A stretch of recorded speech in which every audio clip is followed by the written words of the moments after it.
축구 선수는 스피드가 최고의 무기일까?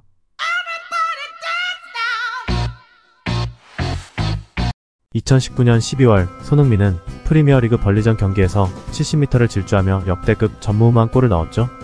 2019년 최고의 골로 선정되어 푸스카스상까지 거머쥔 원더골이었는데요. 이때 순간 최고 속도가 시속 34.3km, 100m로 환산하면 불과 10.5초로 엄청 빠르다고 할 수 있죠. 그런데 월드클래스 중에는 더 빠른 공격수들이 있습니다. PSG의 음바페는 시속 38km, 맨시티의 홀란드는 도르트문트 시절 시속 36km를 기록했다고 하죠. 그런데 이들은 모두 골게터 즉 스트라이커들인데요. 손흥민이 이들과 다른 것은 과연 무엇일까요? Line breaking. 스트라이커들은 미드필더에서 찔러주는 공을 그저 달려서 골을 넣으면 그만이지만 소니의 경우 라인 브레이크를 통해 옵사이드 트랩을 뚫고 전력 질주하여 골을 만드는 것이죠. 일반 스트라이커와 달리 이 선에서부터 보유한 공을 지켜가며 온전히 자신의 골로 만드는 차이라고 할까요? Off the ball.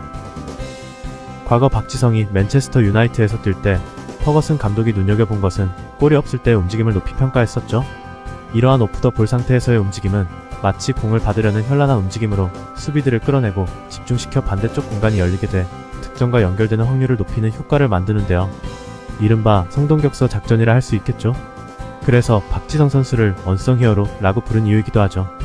손흥민을 보면 이러한 움직임을 경기를 거듭하면서 자신의 스타일로 만든 것 같습니다. 이는 축구지능과도 연결되는데 많은 축구 전문가들은 전체적인 조직과 경기 흐름을 간파하지 않고는 불가능한 것으로 보고 있습니다. 최근 크리스탈 팰리스와의 경기에서 많은 분들의 분석 리뷰와 이에 공감한 부분도 같은 맥락이라고 생각됩니다.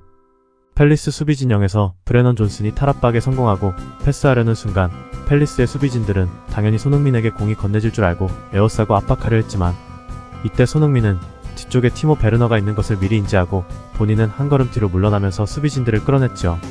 그 결과 골포스트 주변은 넓은 공간이 형성되며 브레넌 존슨은 편안한 패스길이 열린 대로 찔러 넣어주게 된 거죠. 이는 티모 베르너의 기념비적인 데뷔골뿐만 아니라 브레넌에게도 공간 창출이란 과제에 눈을 뜨게 한 기회가 되었을 겁니다.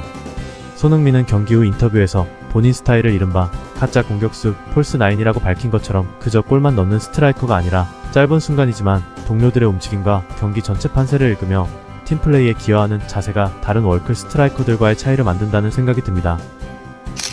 Multiplayer.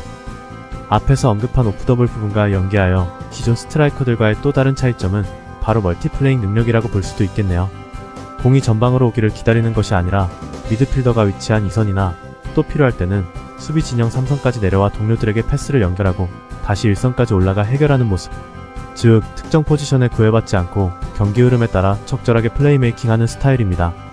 당사자 손흥민은 힘들겠지만 혼자 2-3인분의 역할을 하게 되니 팀으로서는 결국 13대1로 싸우는 수적 우위 효과가 있는 거죠. Skills and competency. 월드클래스의 한 축으로 자리 잡은 손흥민은 개인 기량에서도 만개에 있는 상황이죠. 골문 앞에서의 공간 활용 타이밍과 그의 적절한 위치 선정으로 때론 직선적으로 빠르게 때론 느림의 미학처럼 우아한 칩샷을 자유자재로 구사하는 역량도 일반 공격수들과의 차이인 것 같습니다. 마치 류현진 선수처럼 메이저리그 투수들이 동일한 폼에서 투구할 때 속도의 완급을 조절하는 경우를 떠올리게 합니다.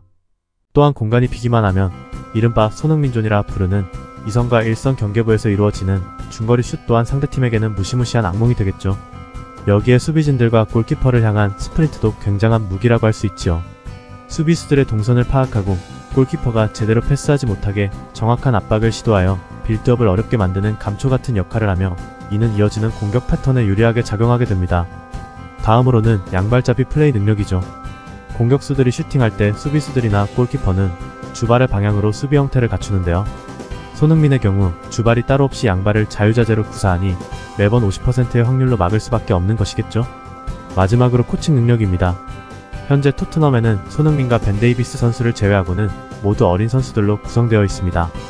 특히 브레넌 존슨, 데스티니 우도기, 반더벤 같은 친구들은 20대 초반으로 팀의 미래로 불리고 있지만 아직 경험이 적어 개인적인 기술이 뛰어나다고 해도 전체적인 팀워크와 순간적인 판단이 부족할 수밖에 없는데 토트넘 주장으로서 또 팀 내 최고참으로서 피치에서 구심점이 되어 매순간 전술적인 팁과 조언을 아끼지 않는다는 것이죠. 손흥민의 이러한 경험은 은퇴 후 코치나 감독으로 활동할 경우 크게 도움이 될 것이라고 생각됩니다.